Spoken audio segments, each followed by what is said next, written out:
اس کا کیا مطلب ہے؟ اس کا مطلب بڑا سارا ہے کہ مطلب اس کی ہجوم بات سمجھ لو کہ مرید کا کیا کام ہے؟ پیر کو پیر بنانا. مرید گیا پیر کے پاس، نقلی پیر کے پاس، اصلی مرید چلا گیا. کیا چلا گیا؟ ہاں، نقلی پیر کے پاس. کہتے جناب دعا کرو میرا بیٹا بیمار ہے. اب نقلی پیر نے سوچا اس کے بیٹا ٹھیک ہونا چاہیے، کیا دنیاوی ضرورت ہے اس کی. پھر نقلی پیر نے دعا کی جاگ کے، آسمان ہلا دیا.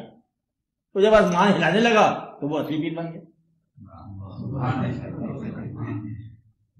بڑی ساری کہانی ہے.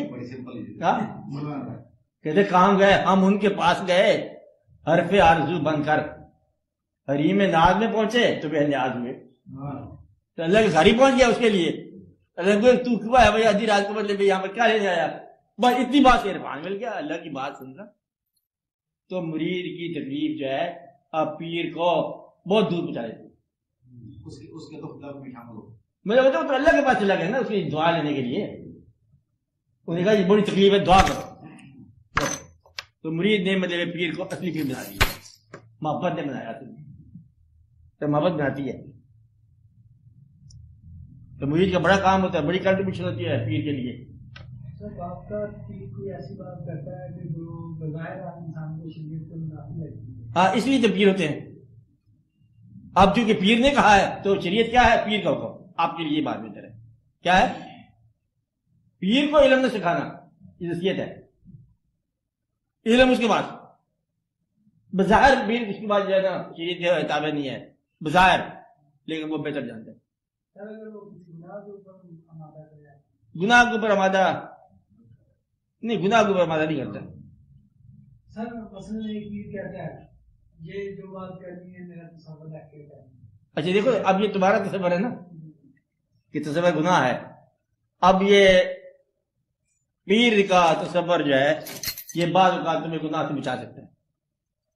شرک جس میں شرک کہہ رہے ہو نا، باپ کا تصور تمہیں گناہ سے بچا سکتا ہے. استاد کا تصور تمہیں جہالت سے بچا سکتا ہے.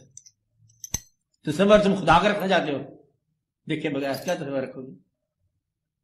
بتاؤ آپ خدا کا تصور کیا رکھتے ہیں؟ خدا کیا حضور پاک کرتا. حضور پاک کو بھی نہیں دیکھا ہم نے. یہ تو یاد ہے پیر بن رہا ہے. یہ خواجہ صاحب کا نام دادا صاحب لاہور میں ہے.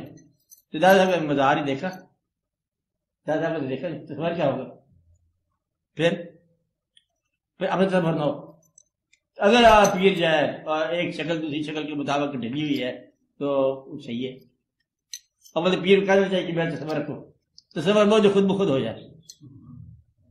میں بتاؤں جب آپ امتحان میں جا رہے ہو یا کی تکلیف میں مبتلا نماز پڑھتے ہو، دشمن کو تصور آ جاتا ہے. نماز پڑھ رہے تھے دشمن بڑا خطرناک ہے.